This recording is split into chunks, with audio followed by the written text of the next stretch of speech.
There was a man in the land of Uz whose name was Job, and that man was perfect and upright, and one that feared God and eschewed evil.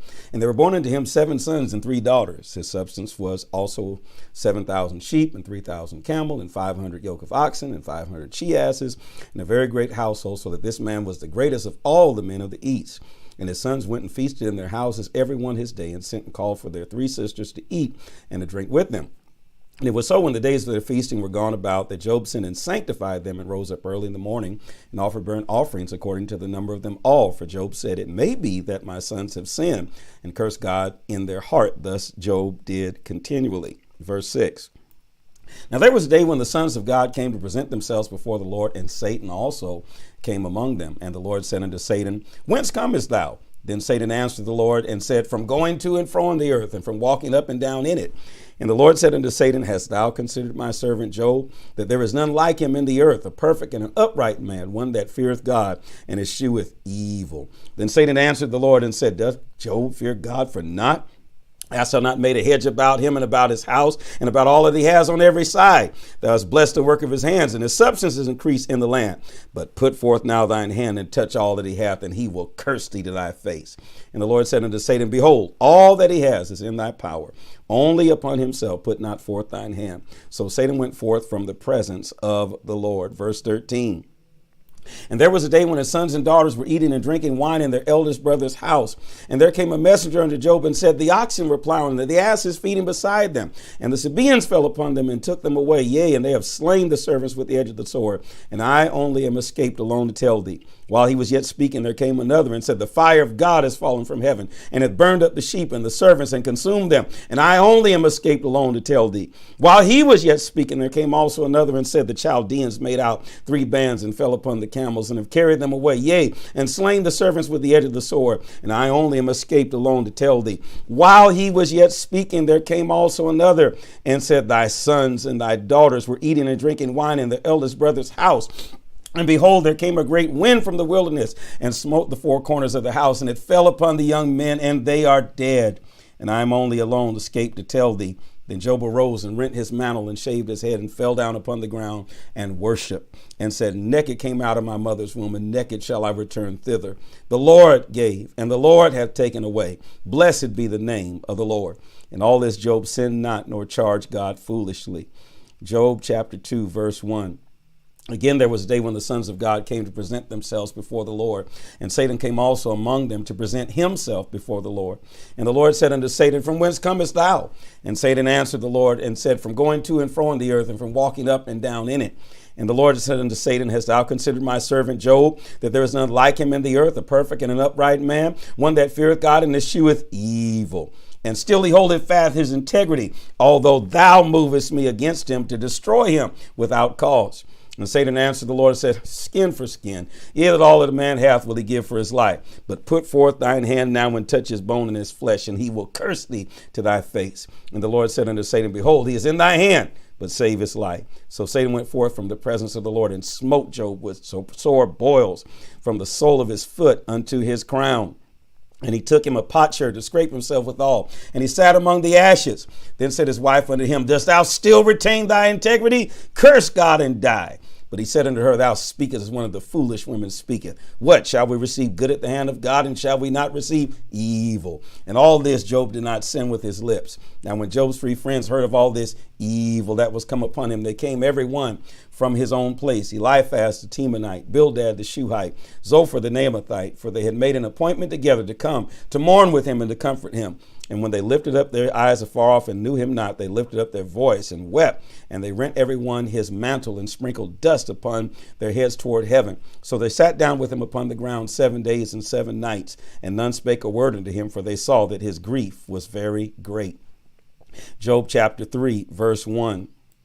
After this, Job opened his mouth and cursed his day. And Job spake and said, let the day perish wherein I was born, and the night in which it was said there was a man child conceived. Let that day be darkness. Let not God regard it from above, neither let light shine upon it. Let darkness and the shadow of death stain it. Let a cloud dwell upon it. Let the blackness of the day terrify it. As for that night, let darkness seize upon it. Let it not be joined into the days of the year. Let it not come into the number of the months. Lo, let that night be solitary. Let no joyful voice come therein. Let Let them curse it that curse the day, who are ready to raise up their mourning. Let the stars of the twilight thereof be dark. Let it look for light, but have none. Neither let it see the dawning of the day.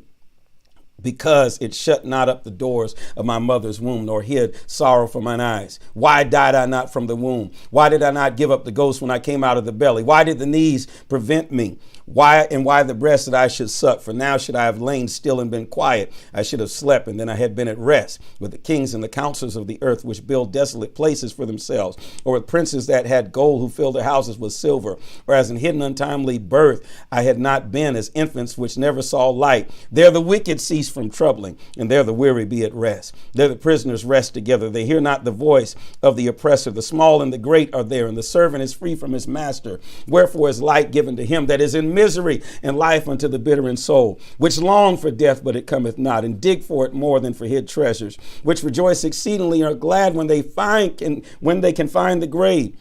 Why is light given to a man whose way is hid, and whom God hath hedged in? For my sighing cometh before I eat, and my roarings are poured out like the waters. For the thing which I greatly feared is come upon me, and that which I was afraid of is come unto me. I was not in safety, neither had I rest, neither was I quiet, yet trouble came. Job chapter 4, verse 1.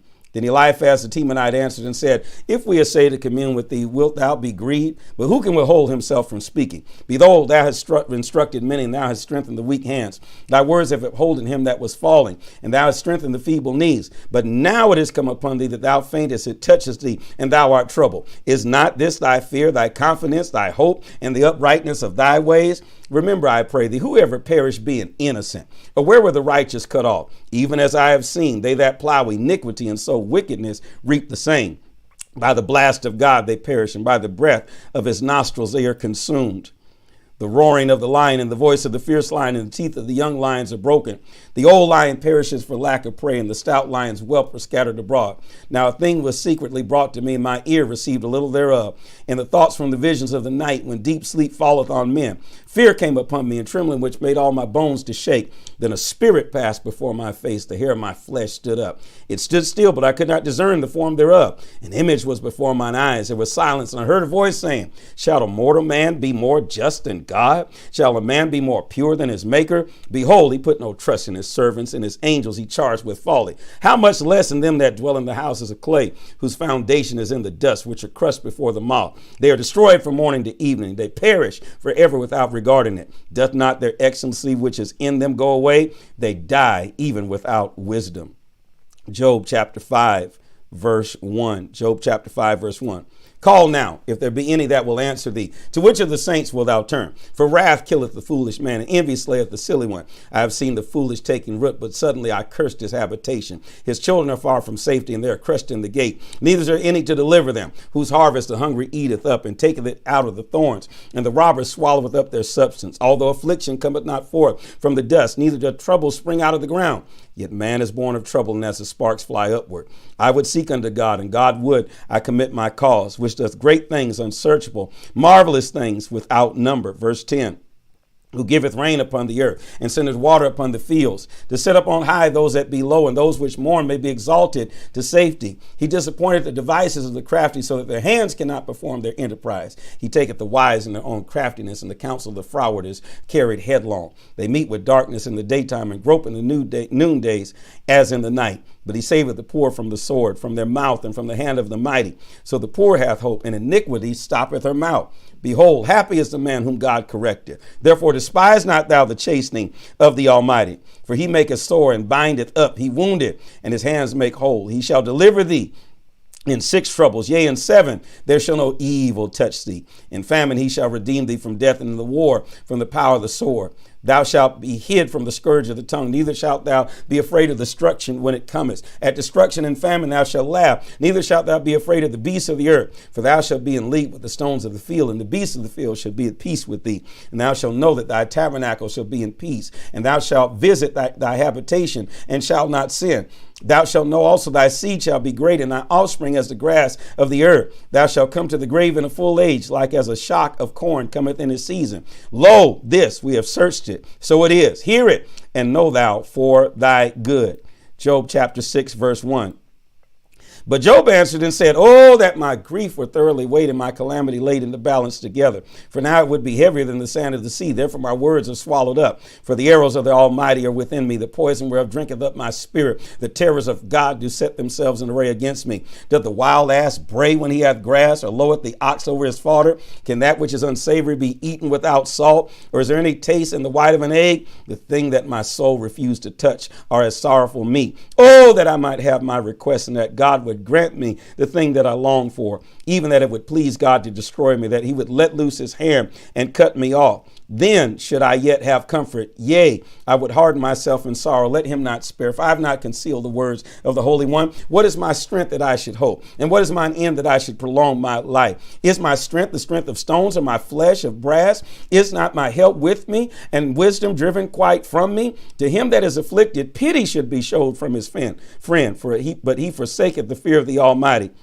My brethren have dealt deceitfully as a brook, and as a stream of brooks they pass away, which are blackish by reason of the ice, and wherein the snow is hid. What time they wax warm, they vanish. When it is hot, they are consumed out of their place. The paths of their way are turned aside. They go to nothing and perish. The troops of Tema looked, and the companies of Sheba waited for them. They were confounded because they had hoped. They came thither and were ashamed. For now are ye nothing. Ye see my casting down and are afraid. Did I say, bring unto me, or give a reward for me of your substance, or deliver me from the enemy's hand, or redeem me from the hand of the mighty? Teach me, and I will hold my tongue, and cause me to understand whereof I have erred. How forcible are right words, but what do you argue and reprove? Do ye imagine to reprove words in the speeches of one that is desperate, which are in the wind? Yea, ye overwhelm the fathers, and ye dig a pit for your friend. Now therefore be content, look upon me, for it is evident unto you if I lie. Return, I pray you. Let not iniquity, yea, return again. My righteousness is in it. Is there iniquity in my tongue? Cannot my taste discern perverse things? Job chapter 7, verse 1. Is there not an appointed time to man upon the earth? And are not his days like the days of a hireling? As a servant earnestly desireth the shadow, and as a hireling looketh for the reward of his work, so am I made to possess months of vanity, and wearisome nights are appointed to me. When I lie down, I say, when shall I rise? And the night be gone. And I'm full of tossings to and fro until the dawning of the day. My flesh is clothed with worms and clods of dust. My skin is broken and become loathsome. My days are swifter than a weaver's shuttle, and are spent with hope. Oh, remember that my life is when my eyes shall no more see good. The eyes of him that has seen me shall see me no more. Thine eyes are upon me, and I am not. As the cloud is consumed and vanish away, so is he that goeth to the grave shall come up no more. He shall return to more to his house. Neither shall his place